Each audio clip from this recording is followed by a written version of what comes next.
little snowy and icy this morning on a Friday here on the Auburn Blitz podcast. Hope everybody's safe out there. What's up? How are you, Randy? I'm here. I'm glad to be in Davie, Alabama. Already my kids out of school in Auburn, so I've already been up and driven them into Alexander City, Alabama, to stay with their grandparents today, and then all the way back down here in Davie, and hoping and praying that everybody makes it across River Bridge into this. Well, you made it. I made it, but me making it is not the concern. It's that everybody else is safe getting in here, Brett, because it was a little sleety. I didn't see a lot of snow up in your neck of the woods. Am I wrong? Do you have much snow at all? It's covered the ground lightly. I mean, it's not. I don't see anything on the road. I mean, and it's going to get better as the morning goes along. So, yeah, I think it's all good. I think we dodged it. I think Birmingham got a good bit of snow this morning, 3 or 4 inches. I don't know if your mic's picking up something, Randy, but just check that for me real quick. There you go. It seems like I got better. Yeah, it's because I turned it off. So okay. Yeah, that'll do it every time. Anyway, hey, look, we've done some dumb stuff. We've done some dumb stuff before, like drive from Tuscaloosa back to Alex City during when we were doing the Super 7. And, hey, I don't think y'all probably need to get on – we're going to go ahead and beat it. We're going to go ahead and get on the road. And we were in a dang Hyundai that you had. And about, I don't know, a little bit past Chillsburg, I think we realized we screwed up. And then in your infamous travel and attention to detail like you have on a lot of things, you look over at me between Sylacauga and Alex City in the deadest of dead zones, and you go, hey man, I don't know if we got enough gas to make it back to Alex City. I'm like, all right, first of all, we're the only car on the road. There's about 7 inches of snow. It's iced over. We're in an Elantra, and you're about to run out of gas. What are we about to do? Because there ain't nobody out here. Luckily, we made it in to the gas station on fumes and filled up, made it back on time. So nothing like that today out there, everybody. Everybody's good. So you still getting some issues with my audio feed? Not anymore. Okay, now. We'll roll with it. It's going to be on my gravestone. There is zero doubt. If you let me die and you don't put somewhere on the gravestone, here lies the guy that lost 10 years due to audio issues, I'm coming back to haunt you, because I have, over the years, lost a minimum of 10 years of my life looking at you and wondering why the hell my audio doesn't work or why it is bad in my ear, all the way back to the very perfect now. All the way back to and there's no reason it's good right now. I mean, I don't understand. It's the same damn equipment I was dealing with 2 minutes ago, plugged into the same spots, and it works now. I have no answer for you. I hate technology. I know. I despise it. I really do too. It gets on my nerves. All right, Auburn, South Carolina. First of all, before we dive into all of that, we want to thank Sensagreen, our partner here on the Auburn Blitz. And again, for air that's cool and clean, call on Sensagreen. Boy, those units are working today. A little ice, a little snow, depending on where you are. If you're finding out this morning that your unit isn't up to par, today's not the day to figure that out. And there's never a good time, either when it's in the dead of summer, when it's 100 degrees and then your air stops working, or whether it's bone chilling cold and you need some heat in your house. Don't wait around. If you know it's on the fritz, if you know it's on the edge, go ahead and call Sensagreen. They're the leading carrier dealers here in the state, and they'll take care of you. Don't wait around till the thing bombs out. Your dadgum wife and your kids are pissed off at you because you were cheap and you didn't want to go get a unit. You were hanging on to a dinosaur that was costing you more money in your power bill anyway. So just go ahead and bite the bullet. They're going to try to save you about $2,000 to start 2025 with a new unit. So go out there and get one. So we appreciate Sensagreen. Auburn will hit the road to South Carolina tomorrow. They've already hit the road. They got ahead of it, as you heard Coach Pearl talk. They went ahead and made a decision to leave early so they could beat all this potential travel. Walker White breaks his silence. Walker White, we'll talk about his comments. He was on the Baylor Locked On podcast, and I thought it was some interesting stuff to say. I mean, look, we don't have any animosity toward Walker White, but I do think some of the things he said were a little bit I mean, not anything edgy. I just think he kind of answered our question. And I think he kind of answered his question. We're not saying he's just not afraid of competition, but then kind of what his answer said was he kind of was. So anyway, fill us in. There's got to be a ton of people out there that are like me that has no idea what you're talking about. I saw y'all send a text over last night, but I didn't watch it. So fill everybody in. All right. So basically, again, he said it boiled down to a conversation that when he came into Auburn with Hugh Freeze and his dad, and Hugh Freeze told him, he said, or his dad and Walker asked him, when's your timeline on me? Okay. So he said, Walker, if you're not the guy by the end of year 2, you're probably not going to be the guy. I think that's fair, right?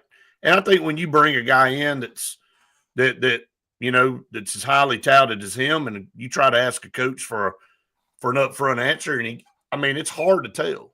So he brings him in, and he basically said, and the first question the guy asked him said, well, everybody thinks you left Auburn because you're afraid of competition. He said, man, I'm not afraid of competition. Ask anybody. And then he was asked, well, what was the reason? He said, well, it's because they brought Jackson Arnold in. Well, what is it then?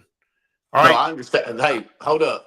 I understand where he's coming from there. I didn't watch it. But what that tells me is I don't have any confidence that you're the guy. So I'm going to go spend $2.5 million to go get somebody else. Right. If I'm going to spend $2.5 million, I feel real confident that I've got to use this other person. Now, you say that you don't want to compete with that, but in the day of NIL world, and you're throwing that much money around, you are showing your cards without showing your cards. No, you're absolutely doing it. That's not what I'm saying. I'm saying that he, in essence, said, I'm leaving because of this move. And obviously Hugh Freeze and Ken Austin didn't think Walker White was going to be the guy here. And I don't know why they didn't think that. And I don't know what the situation was, but it wasn't. He said it had nothing to do with Deuce Knight. He said it had nothing to do with bringing Deuce Knight in. He said, I'm not saying that. He said, I know Deuce Knight's a good player. And he said, I think he's going to do great things at Auburn. But he said, I left after they brought Jackson Arnold in, which that's what we said originally, didn't it? Well, the very first thing we said on this show is, hey, he's leaving because they brought a guy in, and he explained it. He said, when you bring a guy that's got multiple years of eligibility left, in this day and age, look, the bottom line is I don't think there's no ill will either way. I don't think – he said he called Coach Freeze and had a good conversation with him.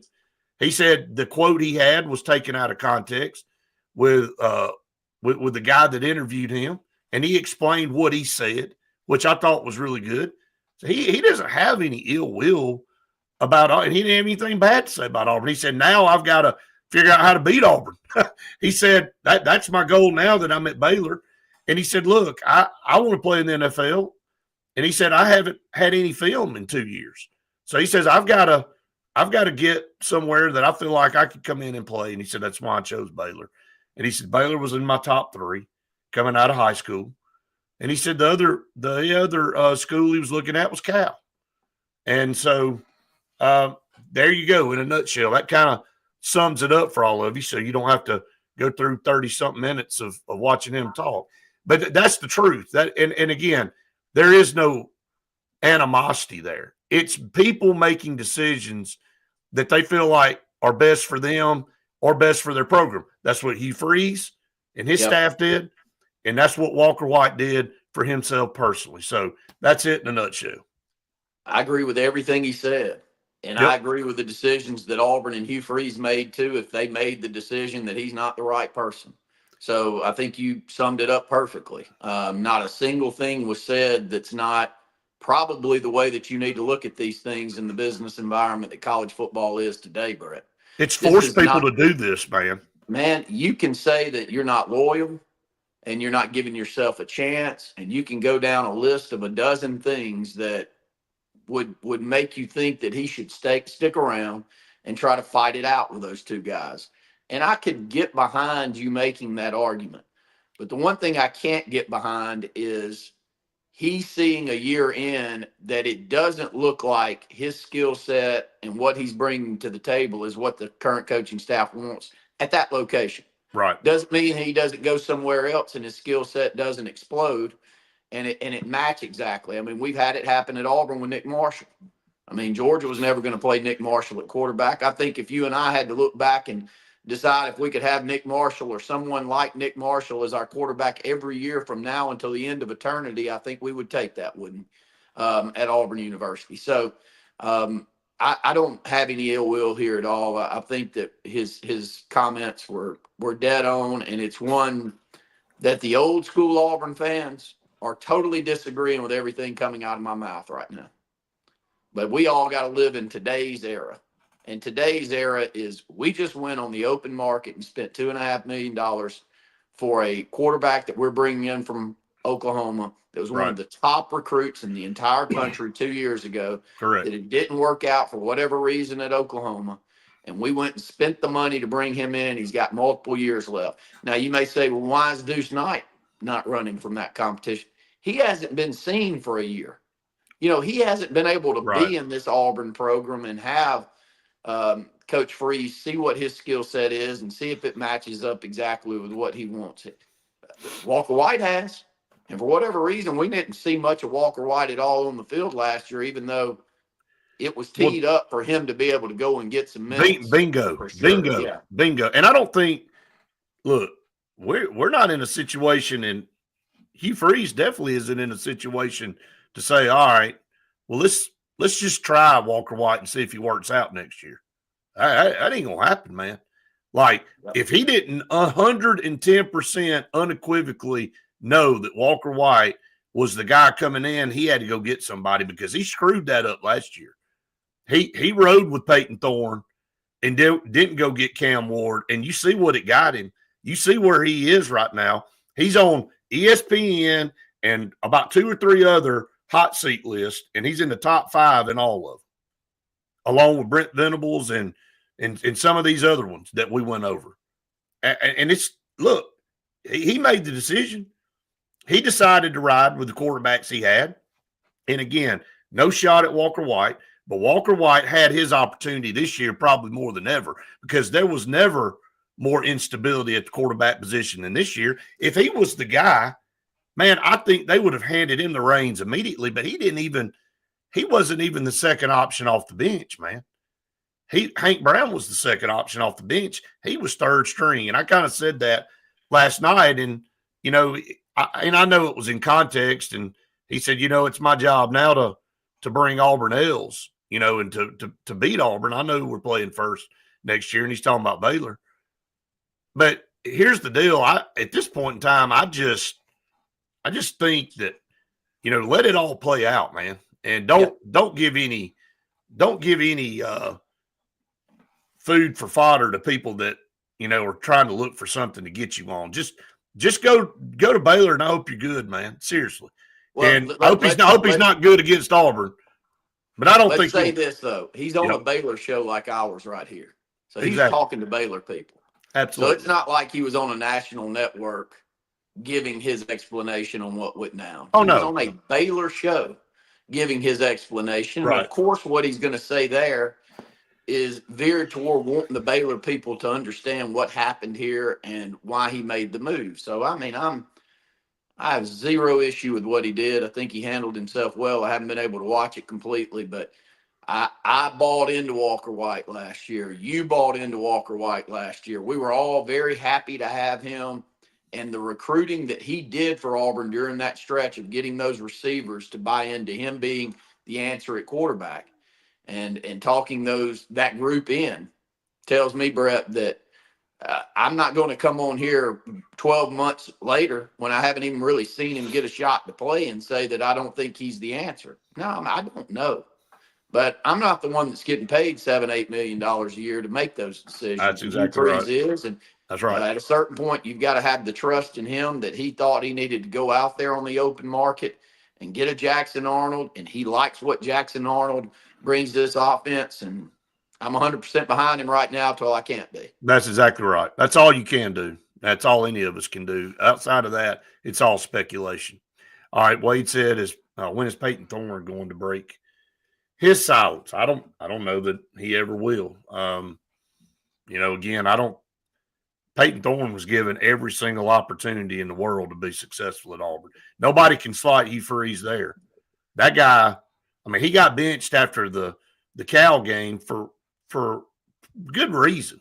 At that point, when you turn the ball over 5 times in a game, and I know he didn't turn it over all 5, but I think he did throw, 3 or 4 interceptions in that game. You got to decide if you're going to try to do something different. And unfortunately for Hugh, it reared its ugly head that he probably made the wrong decision in the offseason early in the year. And so he tried to – he brought Hank Brown in. That didn't work either. That was a short lease, a quick trigger. And he was back to Payton Thorne. He's like, look, I'm sticking with him. He's our best opportunity.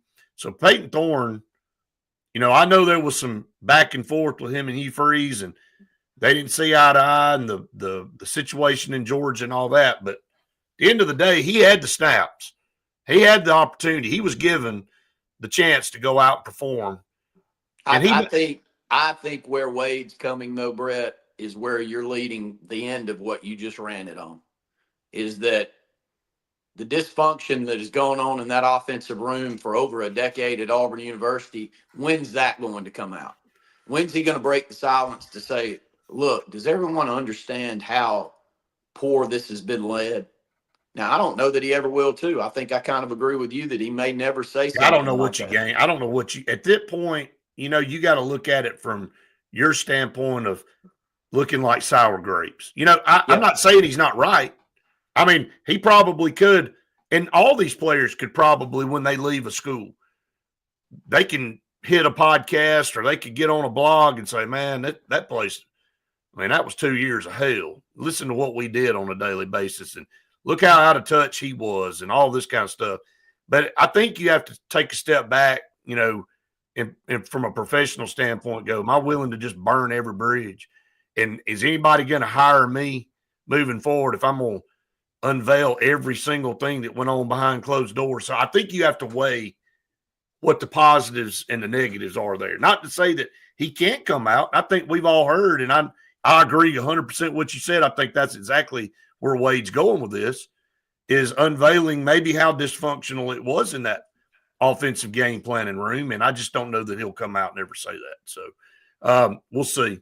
Glenn said White knew they were going to put plays in for Knight. Well, I definitely think Deuce Knight's coming in. I know they spent a lot of money on Jackson Arnold, but Deuce Knight's going to come in. He's not going to just sit over there and go, I got a year, and I'm not going to I'm not going to go out here and compete at 100%, 110% level. So he's going to challenge, and, yeah, they may see opportunities to put him in the game with his skill set and see what it can do for defenses. So, the only difference there, Jeff, and reading off, if you look at the bottom, and now Hank Brown has to beat out QB from North Dakota State at Iowa. The only difference with Hank Brown is I think coming out of high school, he was nowhere near the recruit that Walker White was. We got Hank Brown late in the process. He had an unbelievable high school career with Trent Dilfer, and his numbers were through the roof. But I don't think we beat a lot of teams for him, whereas Walker White had options. And Auburn got on him early and stayed on him and made him one of the key figures in that class a couple of years ago. So that's the only difference I see there. Yeah, Hank Brown's got to go over there and compete with somebody that's probably equally as good as him, but he's the decision there. Now, Walker White, we all thought he was the next one. Every year we think we've got the next one. That is a story that we are tired of hearing. Agreed. Let's be honest about it, and the lack of development.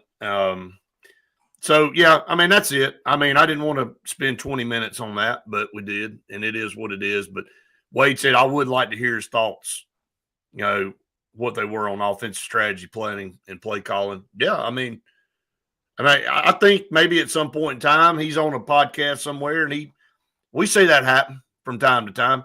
You know, he may get on there and somebody goes, "All right, Payton, what really happened down there? What's the deal?" And he may find that as a door to walk through and maybe unveil some stuff. Maybe he goes, "Look, I mean, I loved Auburn and blah blah blah," and the same old PC stuff, and you move on. Glenn said Ohio State goes back to their Michigan way tonight. We'll see about that. A little bit of Horns bias there from you, Glenn. Brian said hello and stay off the streets. Yeah, depending on where you are in the state, be careful driving around, especially this morning. I think it's going to get better all the way across the state. Wade saying, I want the truth. I don't know if you can handle the truth, like Jack Nicholson said, Wade. I don't know if I can either. I don't know if I want to know the truth. It's kind of like, hey, you want to think you know want to know the truth, and until you hear it, and you're like, man, I wish I didn't know all that stuff. So anyway, that's that. All right, Auburn moves on to take on South Carolina in basketball. We'll talk a little bit about college football playoffs here. Man, hey, Brett, I do want to jump in here just thinking about it because my brother just walked in the door down here, and he had a story. I don't know if you ever talked to him yesterday, but he called me yesterday. He's over in Atlanta yesterday, and here's where we want to thank all of you that are finding our programming. We've been doing television and radio in this state for 20 plus years. So there's a lot of around here that, at least, I'm not saying they like us, but they know who we are. And so it's not too surprising when we walk around and we see people come up and they want to talk football, especially high school football. I hear a lot. And when we're here in the state, you and I talk to people about high school football just about every venue that I go to. But he's over in Atlanta in a sales meeting yesterday, and the person he's meeting with, he just makes mention that my brother does this podcast in the morning. I know you're. He walked into an office full of Auburns. He said, "Man, his first thing your brother said, he's like, I didn't think it was possible for somebody to own more Auburn stuff than you." But he said, when I walked in there, he's like, "Man, he's got more stuff and junk than you do." He got bobblehead dolls and shakers from 1984 sitting around, and so. But he said, my brother does this podcast in the morning. Make sure to tune in.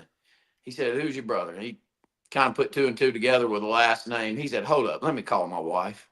So he calls his wife and he said, "Who are those two nut jobs?" He didn't say that. That's what I'm thinking. That's probably what's going through his mind.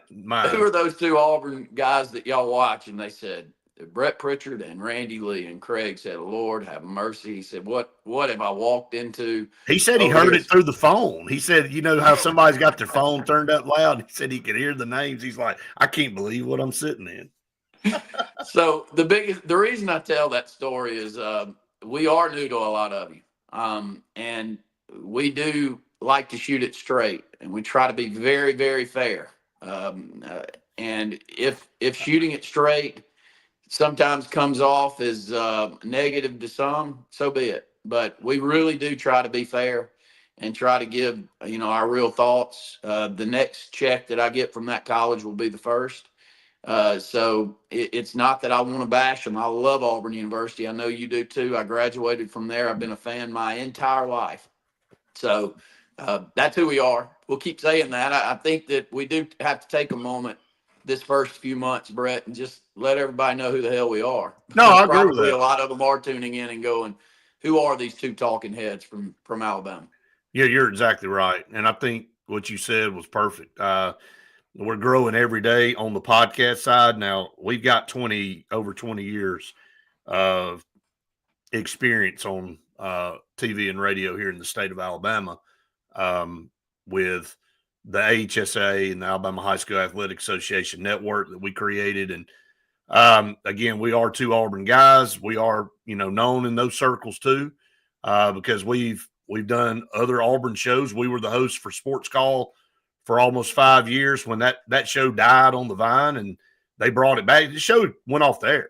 And I remember, getting the phone call. I remember where I was when, Tom Haley's group called us and said, "Hey, we know you guys do Sports Blitz and you big Auburn guys, we want to get Sports Call going back. And we agreed. And man, we had a great time doing that show. A lot of people loved it. A lot of people found us through that. And then Tom Haley had to, through contractual obligations, getting the rights to Auburn Network and the broadcast, couldn't air Sports Call every single day like he wanted to because he had obligations to Auburn sports, which was obviously understandable. So that's how Auburn Blitz was born.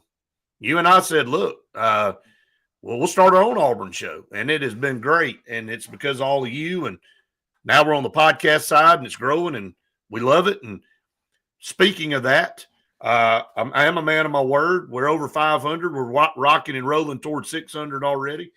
Subscribers, I said we were going to give away a couple hats, and we are going to give away a couple hats. And I'm not going to tell you the names right now. You're going to have to wait till the end of the show. That's what happens. So if you want to know who won, and it won't be the only 2 hats we give away, like Randy said, every time we hit the century mark, the next century mark, we're going to give away more stuff, T-shirts, hats, all kind of different stuff. So make sure you subscribe and you spread the word out there. It's a good opportunity to talk about Bunkers, Randy. Yeah, Bunkers there on West Glen and Auburn, a beautiful new location, good friends of ours that have opened that up. And if you haven't been in, you'll be knocked back on how nice it is inside. It's got the simulators if you want to go in and you want to do golf or do other sports. We've been in there where 3 or 4 groups, not necessarily playing golf. They're doing other simulations that are going on in there. So make sure to stop by Bunkers on West Glen. They've got a nice bar area. Be very hungry if you go in at lunch wanting to eat because they'll bring you a plate of food out that it'll take you 2 different lunch sittings to eat all of it. So I can't say enough good things about the good people at Bunkers. Yeah, no doubt. The food's great. The atmosphere is great. And all is great with Bunkers. Go check them out on West Glen. All right, real quick before we move into basketball and the college football playoffs, I got a couple of things I want to talk about. Obviously, we weren't on yesterday. We were all over the place. And, Auburn has officially fulfilled all their spots on the defensive side as far as their staff. We know TJ Rushing was promoted from an off-the-field role to the safeties coach. And then, of course, adding Rock Bellatoni back, coming back to Auburn. He was part of Brian Harson's staff. Don't hold that against him. Don't hold that against him. He's an Auburn guy, comes back, and he'll fill that void of Josh Aldridge from the outside linebacker's spot. So, look, I know our good friend Jason Caldwell loves Rock Bellatoni, and anytime Jason likes somebody, I'm gonna go with it because I agree. I mean, he knows, and he's a good judge of character. I mean, that's one thing about Jason. Jason Caldwell's is as good as I've met in this business. And I've met a lot of good people in this business and been fortunate to travel this state. None are better than Jason Caldwell. And I bet if I'm in a crowd and I bring the same thing up, everybody in that crowd is going to say the same. I've never heard anybody say one bad thing about him. So I agree. And they're not going to. If his judge of character is that high on him, then I'm all in. That's all I needed to hear. All right. I'll save something toward the end of the show that you remember, and I'll just save it toward the end of the show. Let's move on. All right. Auburn, South Carolina. And Bruce Pearl said in his press conference, a lot of people know that he likes to use the slippery slope. And I know we got a lot of comments coming in, so I'm about to navigate through all of these. But don't see a squirrel, Brett. Stay on track. I'm just saying, I want to let everybody know that I'm not ignoring their comments over here. But he said, it's really don't have a lot to go off of with South Carolina because they've opened up with 2 really tough teams. One on the road, Texas A&M. They just had Alabama come in. So he went through a big, long line of who beat who. Like, they beat Kentucky. Kentucky beat them. They beat Duke. Duke beat Auburn. And that's how he got to where, look, basically we're not taking anybody for granted. And, we know South Carolina was really, really good last year. Auburn really brought them down to earth when they came to Neville Arena. If you'll remember, they were on top of the SEC. and Auburn spanked them. They beat them by 40 that night. Then Auburn turned around on Saturday and got beat at home by Kentucky. So again, it's a mindset in this conference, and knowing they got Nick Pringle out of the transfer portal. We know Nick Pringle was really good at Alabama, and that was a big get for them. So he said, don't judge South Carolina based on an 0-2 start in the conference, because they played two really tough teams. And he said, now we're going to their place. And Auburn better understand, and Bruce Pearl does, he knows this, and the players, they're going to have a target. They're the number one team in the country right now. Tennessee got the doors blown off. The official AP poll won't come out till Monday, so Auburn doesn't need to slip up against South Carolina. But if they hold on and take care of business, they'll be the number one team in the country next week. And so he's saying, look, let's stay focused at the task at hand. Let's not look back at what we've done, and let's not look past somebody. Let's respect our opponent, and that's what they're going to do against South Carolina. I think the great coaches do that better than most. I really think that that's what separates coaches that can keep teams from having a downslide against a team that's not up to the standard that they are. And you and I have had the good fortune of being around some unbelievable high school coaches, Brett. I was coached by one of the best in this state, but the best that I've seen and had the good fortune of being around at making a team think that a team that is far inferior to them could step up and beat them. And you know exactly who I'm talking about. Is Danny Horn. Right. I mean, Danny Horn, I've heard jokes from old Clay County players when they knew they were going to beat teams 65-0. He would have them convinced by Friday night that someone that they were about to beat their brains out within about a quarter and a half, that they're going to lose.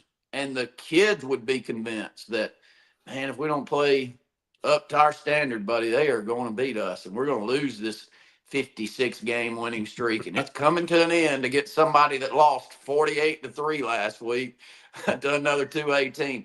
Some coaches just have the ability to do that, and we saw him do that for a very long time. I still think he does it, but Bruce Pearl, that doesn't matter. I mean, what you do, you'll hear Brett and I will go back to people that we know because we've interacted and we've interviewed and we've been around way more high school coaches than we have the college guys, but they're all the same. The reason a lot of these great college coaches start in the high school ranks is it's still trying to get the kids and be able to communicate to kids. And the really, really good ones can stay focused in on the next task at hand and not look too far ahead. No doubt about it. I think you summed that one up about as good as you can sum it up. And Danny Horn's a great example of that. I spent 10 years interviewing him, and I'd go in there and, man, I knew it was going to be a blowout before I went in there. And I'm like, man, what am I going to ask him? It's the same junk. And I know he gets tired of hearing me ask the same questions. But I would always go, how's he going to spin this? I know we're about to go over here, and this team literally, I mean, we knew it was a 50-point differential, and he'd go in there, and by the time I walked out, he had me convinced that somehow, some way, if they got 7 turnovers and half our team didn't make it to the stadium and somebody left their helmet at home, they may be a touchdown game. So that's right. Again, it separates the good from the bad, or from the average. Let me say that. South Carolina is 10-5. If you look at the standings of the conference right now, again, 2 games in, it's too early. And everybody, somebody's schedule may be a lot easier on the front end than it is on the back end or whatever. You just got to look at the team you're playing and how you match up. And I hate to bring up Nick Saban. I'm going to bring up Nick Saban at the end of the show. Again, that's kind of what I wanted to go to. He was the best at saying it ain't about who we're playing. It's about us. And then I think that's the mantra for Auburn this year on the basketball court. It is about them. It isn't about Kentucky when we play Kentucky on the road, or when Tennessee comes in here in a couple of weeks, or whoever it is that we have to play. It's about, if we go out and do what we're supposed to do, then it's going to be really tough for whoever the opponent is to beat us. Now, if we go out there and we get distracted and we let somebody get us out of our game and we start playing in somebody else's style, then, yeah, you can lose to anybody. So I think it's about self-discipline and being, dialed in every time you go on the floor and not worried about what the opponent's saying. If you look at the matchup predictor, it's 90% Auburn. You don't see that much on the road, especially in the SEC. So it does kind of tell you where the pundits are. Janai Broome, I think unless something happens, has a major collapse, is the leading candidate with a Cooper flag really, really on his heels, pushing for the John Wooden Player of the Year award. But what an honor that is if he's able to pull that off. And if Auburn makes a good run, I think he'll win that award. I think he's proven that. And I think every single publication and talk show out there is giving him that award right now. They are right now. But I said this a couple of days ago, and I think everybody around the Auburn program understands this. A lot of these awards go to the best player on the best team. And right now, I think we are the best team. We have played Duke, and we did lose to Duke, and it's the only loss that we've had. So I think which one of those two lead their team to the best season and the best final run is going to really weigh in at the end of the year on which one's going to be voted there too, Brett, because I do totally agree with you that it's Janai Broome's to lose at this point, but we got to stay on the same path that we're on in the way that we're playing. And I love the theme of the season for Bruce Pearl. I mean, make history. This is a historical year potentially for Auburn. We've had some great years. We've won some championships under Bruce Pearl, but make it the best year.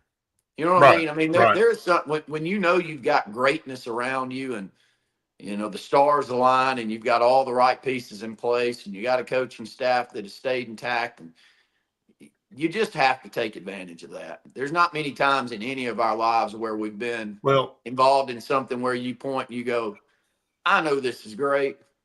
I don't want it to go away. I know that there's going to be moments where we're not going to be this good, but when you're in the moment, you say this all the time with some great teams that we've covered over the years, and you're like, I'm going to appreciate this. And I think Bruce Pearl's well enough into this, and these players are old enough.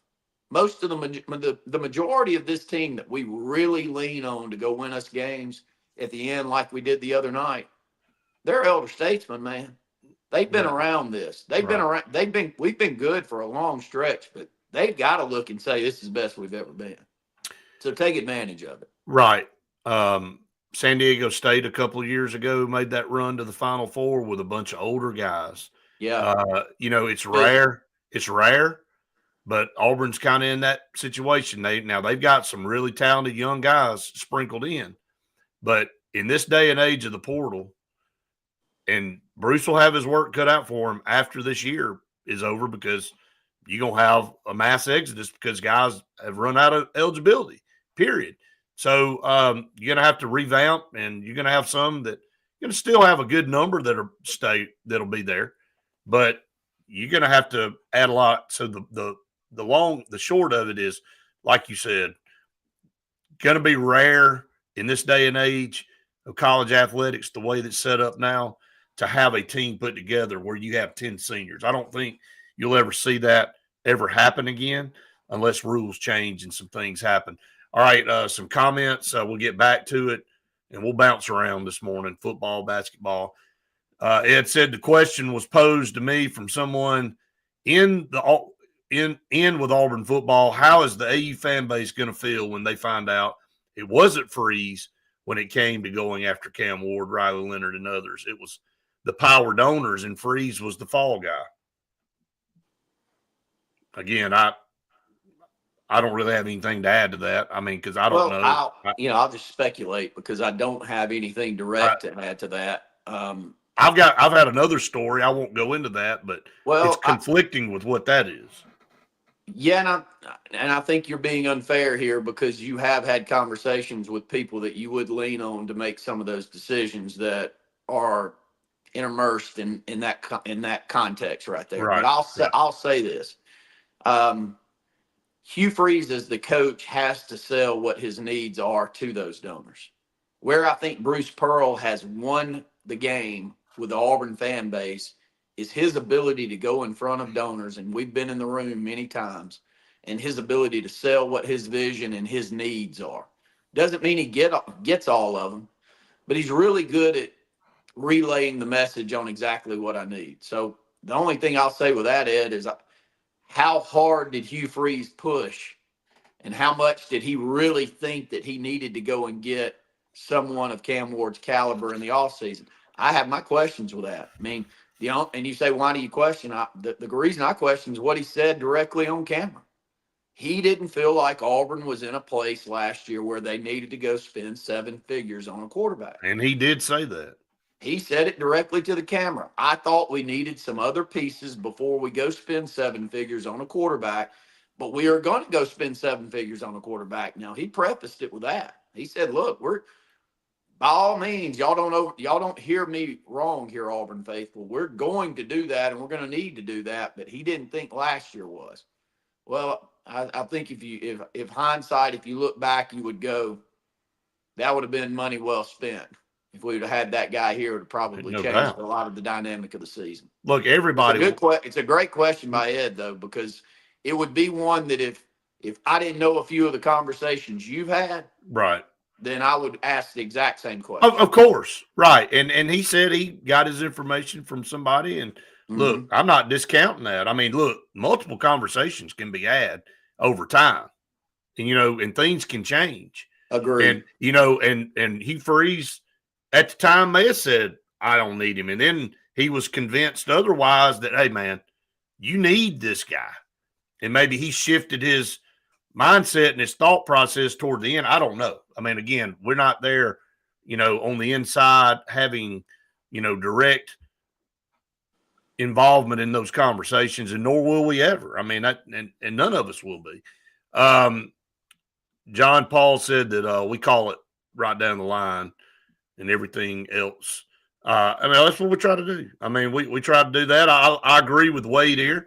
Randy did say he would give away $1,000 cash to a lucky winner when AU Blitz hits 1,000 followers. Right out of his own pocket there, Wade. Yeah, that's the way to stir it up. I need Randy's thoughts on Texas, Ohio State. We're going to get to that. Glenn? Glenn knows I give my thoughts on Texas. And, Glenn, I've already heard from Bo. You don't like some of my comments on Texas, so I'm going to give the same comments here. But I don't know that they're going to be the same as my comments when Texas is matching up with Georgia. I'll say that. I don't know what I'm getting with Ohio. You want me to go ahead and jump in there, Brett? Yeah, we'll go ahead and segue over to the college football playoff. Let's talk about that game tonight, and then we'll go back and talk about what happened last night, because I think that definitely was a good football game. I don't know how to buy into Ohio State, and the reason that I bring that up is I like their quarterback, but I don't love their quarterback. Can you get pressure on Will Howell? Period. Number one. And Texas has been really, really good on the defensive front and dialing up pressure. I think Texas has heard the same storyline that all the rest of us has heard. Ohio State's the best team. Ohio State spent the most money. Ohio State's played the best so far in this playoff run. Texas is talented, Brett.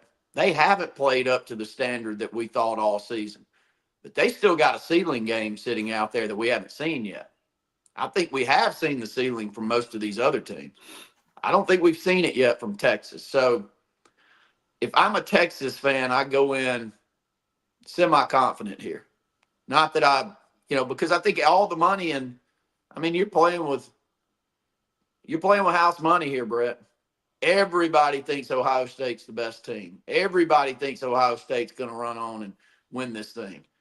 I'm just not that sold on them. I know if they come out and run over Texas, man, Notre Dame, I'm sorry. Oh, watch out! It'll be Massacre City. I mean, let's just be honest. But I'm expecting a good game. I think when you get to this point, I thought you saw two teams last night that took shots. Penn State jumped out to a 10-0 lead, and then Notre Dame answered with 17 unanswered.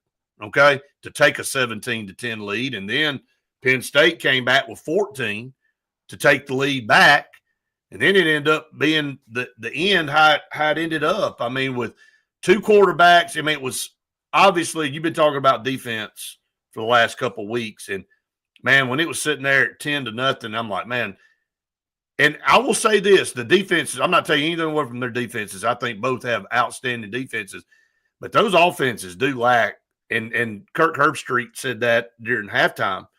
He said there's nobody really that scares the other one. He was really specifically saying for Notre Dame because their offense really had not gotten going. They only had 3 points.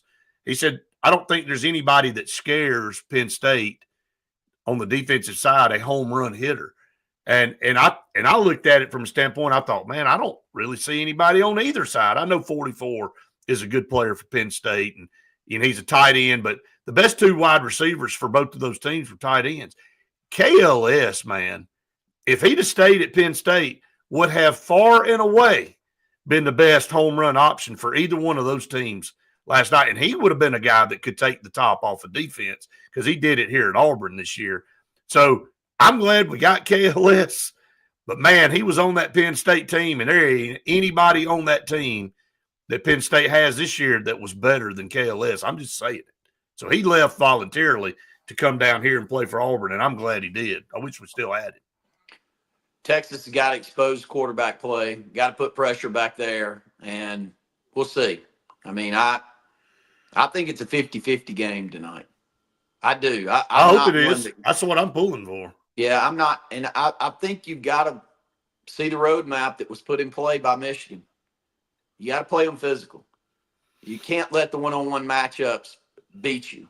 Ohio State beat Oregon over the top with the best player possibly in the country, and they got him in the matchups that they wanted. You can't let that guy beat you over the top. I mean, it's got to be somebody else. And sometimes you just have good enough players that you can scheme all you want. But if you let Howard sit back there, they'll lose. They'll lose, and they may lose by 2 or 3 scores tonight if he's given time. But I think Texas will be ready. I'm looking forward to the game. It was a great game last night, though, Brett. Well, let me say this. But I'm going to start with Riley Leonard. First of all, I know we covered him in high school. I am so impressed with that young man. Yep.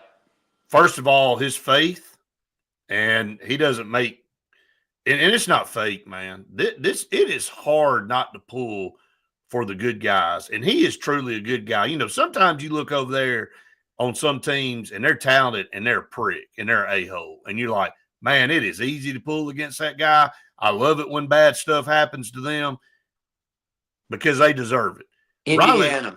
Yeah, Kirk Cignetti, man. I mean, dude. Just keep him away from me. I don't want to be around anything that he's associated with. So, but Riley Leonard, and he talked about it in the postgame, he had just thrown that interception. And Penn State came down and made them pay, and they took the lead. And, he said, look, I looked up and said, Jesus, if this meant put it on my life to do whatever I need to do here in this moment, but I'm still appreciative for where I am. And I'm, and people were, he said his teammates were coming over and lifting him up. And, he gives all honor and glory to Christ. And I think we need to see more of that. And and he went out there and he won that football game, Randy. I mean, again, and on the flip side, Drew Aller for Penn State, I thought is a gamey kid. And, both of them threw a pick. And both teams made the other team pay for throwing that pick. And, again, they had just asked, Sean McDonough had just asked Greg McElroy on that last possession for Penn State. He said, minute and 30-something seconds here, what do you do? He said, you aggressive or you played overtime? He said, I'm aggressive. I got 2 timeouts. He had just said, Drew Aller's got 50 touchdowns to 9 interceptions his whole career. He said, I trust him with the football. That's how I'd roll. And 2 plays into the drive, he throws a pick. And he made a bad decision. He made a decision in the heat of the moment when he had a guy breathing down his neck where if we all could stop and analyze that, you eat the ball and you just go to overtime. But he thought he could make a throw across the middle of the field, and he made a late throw, and he made a bad throw, and Notre Dame made him pay for it. And, again, Notre Dame had to come down and kick a field goal, and they were the worst field goal kicking team, somehow worse than us this year. Worst field goal kicking team in the country. And they made a field goal. And again, so the the storylines in all of this, it was really, you hate to see somebody lose. I know everybody gets tired of hearing that crap, but those two teams really fought their rear ends off.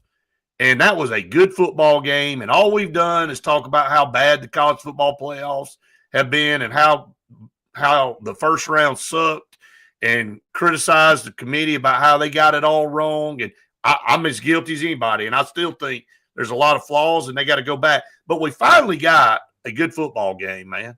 And that's all any of us that don't have a team in the deal care about. That's what me and you do when we go to call Super Sevens. If Benjamin Russell's not in the game, I don't care who wins.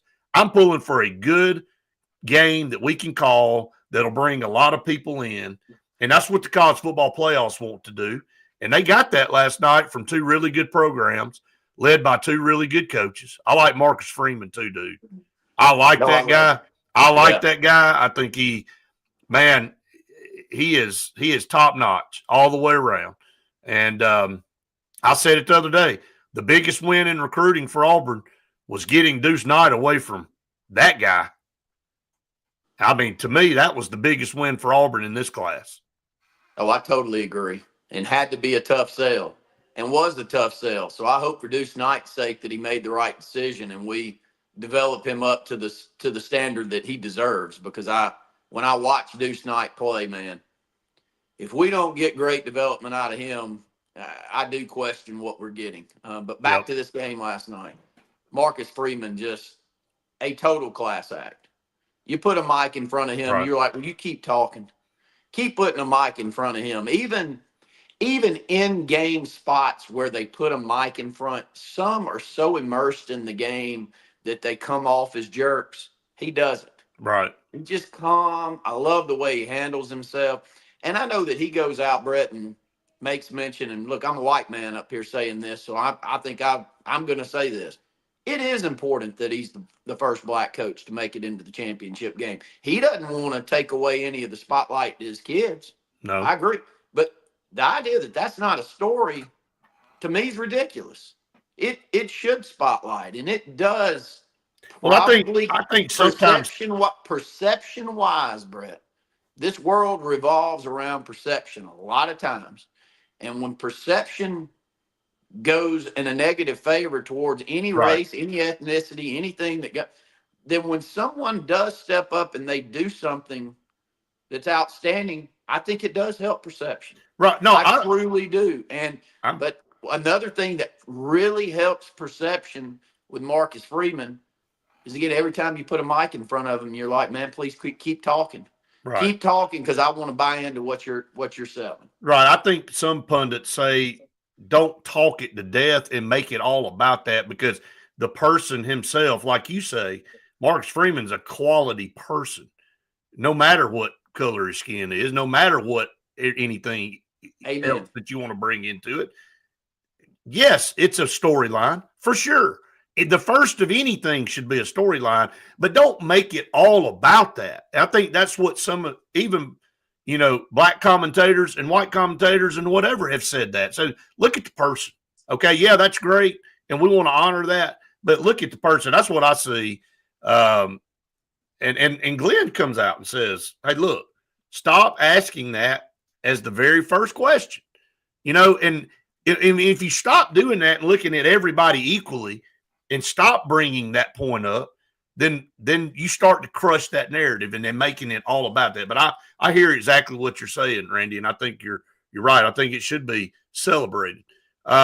Keith said, don't keep talking about Cam Ward. He was never going to come to Auburn over Miami.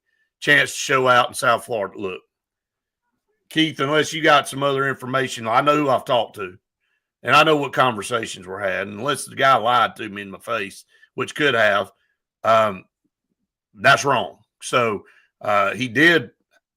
He absolutely was considering coming to Auburn. And again,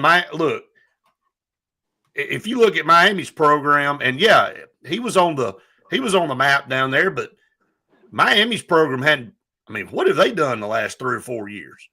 And if you look at their defense, I mean, if he'd have come to Auburn, I mean, I would dare say that, again, it's all speculative. With the defense Auburn had, and I'm not the first to say this, you can go look at some other people that have talked about it. would have had a much better opportunity to have success. I know he won 9 games, but man, he solely won about 4 of them. And they had, and Luke and I talked about it on Saturday Sports Countdown. I think it was the Georgia Tech game. A couple more games. They had calls that just, man, absolutely went in their way to determine how they won that football game. So, nevertheless, I know it's the bottom line is that's where I think stale bread now. Where I think Keith is right, though, is that we didn't play the NIL game. We didn't play the money game. Nowhere near to where Miami did. Miami got it right, Brett. They got it right. It looks like, by the way, they're trying to get it right with Georgia quarterback. Now, I think Miami's Carson Beck in the portal. Yeah. Well, I will say this. The only thing that I'll disagree with both of y'all on is we just proved that it's not the money. We just spent 2.5. We weren't ready to then, though, Brett. Well, how are we not ready then and now? I mean, no, I'm saying that we made the choice as a coaching staff. Yes, somebody made the choice. I don't know who did it. I don't know who did it. Where Keith is right is last year we made the choice to not pony up what Miami spent for. Do you agree with that? Whoever the decision maker was, I don't know who the decision makers are. I'm just it should be your coach. Well, okay, the coach made the decision not. I know you just said he came out and said he didn't want to spend. I don't think it was because we didn't have the money to spend. I think what you're saying and what we've heard is that he made the decision not to spend. Yeah. So that's 2 totally different things. But anyway, he didn't come here. That's old. That's old news. Glenn said, how much did Tennessee wide receiver get from Florida State? Great question. I mean, it's another one that got out of the state of Alabama. Play chalk kid. Great players. Put up great numbers.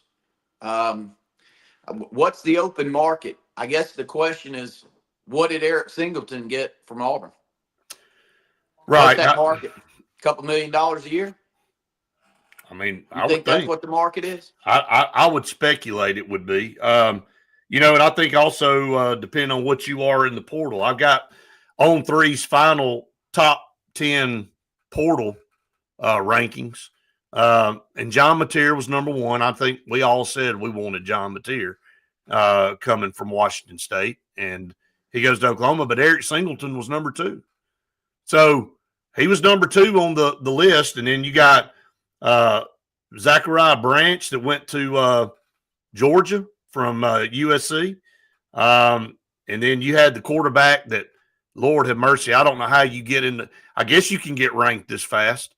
Kid signed in December with Oregon, the quarterback, and then goes to the Rose Bowl and then goes in the portal and goes to Cal.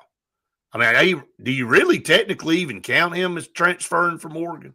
I mean, he actually signed whatever piece of paper that doesn't mean anything anymore. He signed it, but then he left. Now he's considered a Cal. So he's number 4 on the list.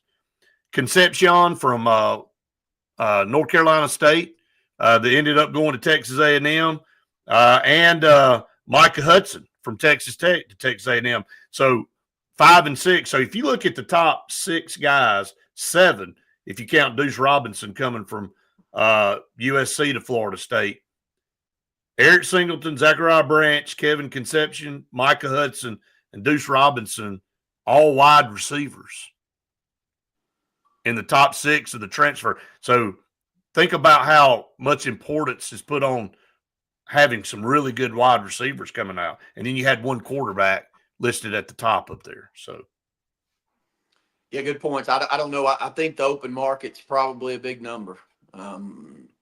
I could be off even on that Jackson Arnold number, but I think Auburn's at $2.5 million.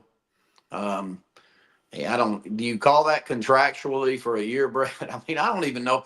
The problem with NCAA I don't know what it is. I don't know what it is. There is no contracts. There is nothing. So you just hear, and I speculate down the line. But Glenn, I think it's a big number. I bet it was well into the 7 figures. All right, I want to end. We'll end up here. I have to say something about this because Shane Gillis, when he called Nick Saban Alabama Jones, it made everybody laugh. And you could tell it ruffled Nick Saban. He can't hide it, man, and he was pissed off. And everybody tried. Pat McAfee said, "Oh, he just messing with you, dude. He ain't really mad. He was mad." And Shane Gillis came out and said, "Look, dude, the dude was mad, and he spazzed out. He got so mad at me." Let me just kind of read. And he got mad because, and I'll just say this. This is Shane Gillis saying. He said, after I said that, we had to go into the stadium and sit at the desk. He said he wasn't with us when I said it the first time, talking about how the SEC dominated because it cheated. That's what he said. And he was specifically pointing the finger at Alabama, which we all get a cackle out of over here because we all know what's been going on. And we all know part of the reason that Nick Saban left is because he can't do the things that he's been doing. They're not the Lone Ranger over there. So that's what makes this a little bit funny. So he says, so then I got in there right before we go on. He looks at me and says, I heard what you said. And he said, I was like, holy, you know what? He said, and then Herb Street and McAfee were like, he's just breaking your balls, dude. He loves messing with guys. He literally just effing around with you. Gillis said, I was like, all right, then I'll F back with him. I would have never done that if I thought he was really serious. He said, I went up to him after, and he was like, you think the SEC dominated because we cheated? That's bullshit. And that's what he said to him in his face. He said, dude spazzed out on me. He said, after he yelled at me and I had to help him down, and he like looked around to see if anybody else could help him, but I had to help him down off the stage. And yeah, I felt really bad about that. So following that, Saban was on McAfee's show, and he said, McAfee asked him, he said, do you find Gillis funny? He said, not at all. Not at all. He said, I understand he's a comedian. Obviously, he was much more intimidated by J.J. Watt than he was by me. He was trying to be funny, which I get. My daughter loves him, so that kind of soothes the soul a little bit for someone in our family that likes that guy. But he got pissed. He did not like being called a cheater because, and let's be honest, that's how a lot of the nation viewed the SEC, and especially Alabama. Is like, how the hell you keep just rolling all these guys? I just want to come play for Alabama, you know, and the storied tradition and and I know they're a great program, but man, they just ran through every mic in the business before they got in, right? So I just had to say it, man. It's funny. Another mic that I was going to bring up there. It's kind of funny, hypocritically, is Mike Krzyzewski from Duke. So when all of the FBI deal was going down with Bruce Pearl, right? You know, what did I come on and say? Give me a damn break. Are we really finally like we're going to watch what's going on with Zion Williamson at the time, and we're just going to turn a blind eye? Oh yeah, he just came to Duke. He came to Duke. Zion got no money. You know, he just came to Duke. Nobody going to pay him anything under the table. I mean, what a damn joke. I mean, really, and to sit there and be such a hypocrite. I think everybody's just a dumbass, and they just like, oh, okay, we'll just take you at face value. It came out of the great Mike Krzyzewski's mouth. It must be true. I mean, are you stupid? I mean, really? We finally started playing the underbelly game, and the Blue Bloods didn't like it. And they didn't like it, man. They didn't like it. Let's just call it like it is. And look, I'm not saying Nick Saban got out of coaching solely because of this, but he explained why he did. And I agree with him. I'm tired of the players asking too, and it making it all about that. But kind of they started all that. And every school, us included, that decided we wanted to pay players under the table and have a hidden advantage. But, now that everybody can do it, I can't do it. I got to get out. And again, at his age, he's proven himself. And I'm not just pinning all that on him, but I am saying what you just said. It goes across multiple sports, multiple guys. And yeah, to be great, to get to the top, you probably have to cut some corners. You have to have some things. But you and I both know when from 07 to 08, the difference in what Alabama rolled in there in 1 year was beyond mind-blowing. That Red Elephant Club was churning along as good as any good old donor club could have ever churned during that stretch. And there's no part of me that doesn't think it wasn't going on perfectly. And look, now at the end of this, everybody looks back and laughs about it. Really, I mean, none of us had any issue with it. Anyone seen Luther Davis lately? Bueller. That's perfect, Wade. No doubt about it. Marcel said nothing, actually, right there. He actually said in April they are going to put a cap on college football, a college coach total. So Marcel would know. He would. Marcel doing a great job of coaching here in our community, and has, when it's all said and done, would have put two of the top SEC football players into the conference over the last couple of years. When Sedarian ends up signing wherever Sedarian decides to go, and Sedarian can go anywhere he wants, boys and girls. We've had 3 high school basketball games over the last 3 days in Elliott City, and 3 days ago, Auburn had everybody there to watch him practice. They actually had them there to watch the JV practice, had people with the family. Wow. 2 days ago, Alabama had a coach in, and yesterday Clemson's in, Brett. So there's an arms race for him, and it's for good reason.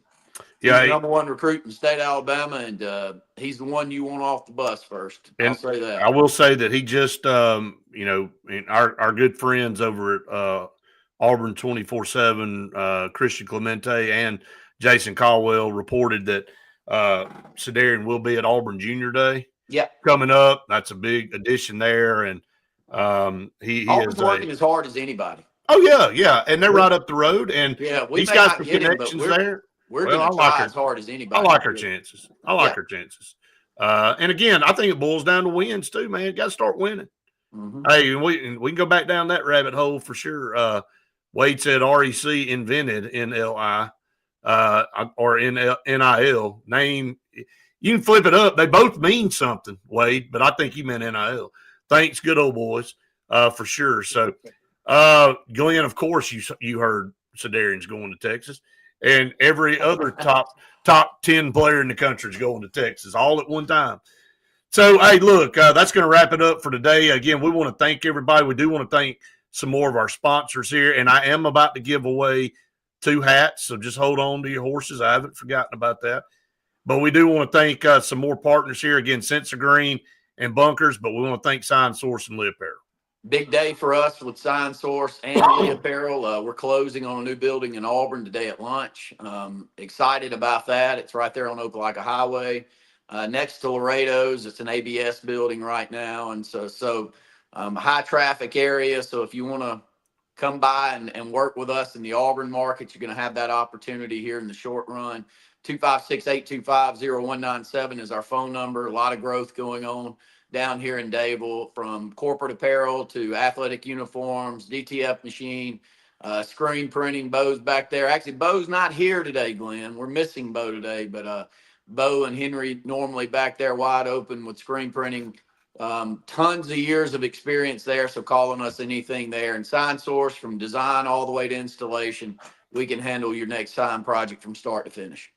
All right, second semifinal game tonight between Ohio State and Texas. I know a lot of people are going to be excited about that. Had a great one last night. Looking forward to hopefully having a great one again tonight, and we'll know who will be set for the national championship game going into January 20th, a week from Monday. So Glenn said, "Happy birthday, Bo." Didn't know it was Bo's birthday today, so there you go. He's celebrating. My friend Bo knows how to celebrate, so Glenn, find him. He knows how to celebrate. Keep him between the lines out there. Wade wants to say that Sign Source and Lee Apparel are buck. So there you go. Here, drum roll, our first 2 hats that we're going to give away for making it to 500 subscribers. And by the way, thank you to all of you that have subscribed. And if you didn't win this time, doesn't mean you can't win next time. And that doesn't mean we're going to have some stuff available for you to get if you want it. So, would you draw a number, Brett? No, yeah, I went through and I listed it took a while. Okay. So I'm working for y'all out here. Well, don't be team. So I'm not B-teaming. I wanted to make sure everybody was involved in this. Kim didn't win one, did you? No. Okay. No, and nobody in our family is eligible, right? So we already buy them enough stuff. We buy somebody else something. So this is random draw, random pool of names. So the two that were pulled out, and this is by handle of YouTube subscribers. So this one of these isn't a name. So if you're watching or you need to pass along, you need to message me on Facebook and give me your address, and we'll send you your hat. AU Tiger Blogging is one of them, and R Stews is the other. So AU Tiger Blogging and R Stews, they win the first two hats. Now, these are the two colors. I'm not saying you have to take a gray or you have to take a blue, but send me the color of hat you want and your address, and we will get it to you. If you live around this area and you just want to pick the thing up, we can arrange that as well. So, how about a T-shirt, Brett? You're not giving away any T-shirts? Not right now. Okay.